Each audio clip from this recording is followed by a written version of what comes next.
Good morning, y'all. Jason from Crooks Woodworks here, talking to you about Intarsia. And today I'm talking about inserts. All these little tiny pieces that you have to cut out and then insert with the different species of wood. And there's different ways of going about it, and I had to do two different ways, and I'll talk you through the ways I did it. The top fin here is going to be recessed underneath the head a little bit, so I'm going to have this as a thinner piece of wood. I don't want the texture like I have in the face here. As you can see each piece, I want them all kind of blend in. And so the way I did that is I tilted my table 1 degree. And that'll make a cone-like shape when I cut these out. And when I cut these out, I drill a hole, preferably with a drill press so it's a 90 degrees so it doesn't mess with your blade. And I cut on the inside line. And then when I go to the outside line, let me rephrase that. I cut this out at a 90 degrees. I don't tilt the table yet. Cut these all out. And then when I go to do the inserts, I cut on the outside of the line out 1 degree tilt the table.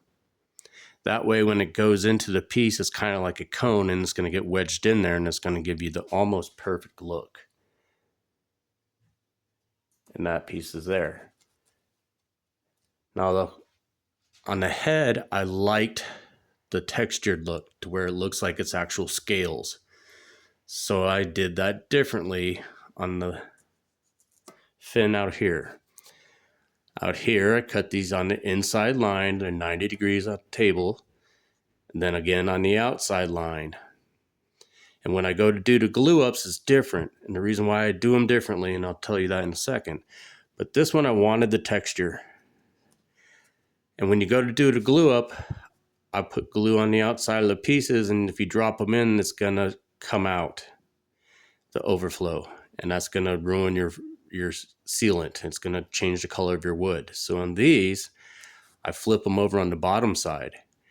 I put glue in the bottom here, then I push them down, and the glue stays below the surface and it won't mess with my cleaning. On this one, I load all the glue around them and I push the piece in and I get this look. Then I'm going to sand this down, round it all over. And there's a little trick that I like to do is I put glue on the surface, rub it into those holes, and just sand it with a hand sandpaper. And those little tiny holes will be cleared out of the way and you won't be able to see them at all. That's the trick for the day. So I mentioned if you subscribe, I'll let you know about a pattern giveaway. Well, this is the pattern I was referring to. It's 136 pieces. It measures 10.5 by 7.5, as you can see on the top written there. Well, maybe you can't see, but it is my pattern. If you would like to follow along and try to do this pattern yourself, give me an email at crookswoodenworks@gmail.com. I'll send you the pattern. You can cut away. I do recommend, if you are new to Intarsia, to blow the pattern up, for it is very tiny. There's lots of pieces, and yes, I have been on the ground looking for them. But anyway, if that helped you out a little bit in any way, hit subscribe. Give me an email if you want the pattern, and I'll see you in the next segment.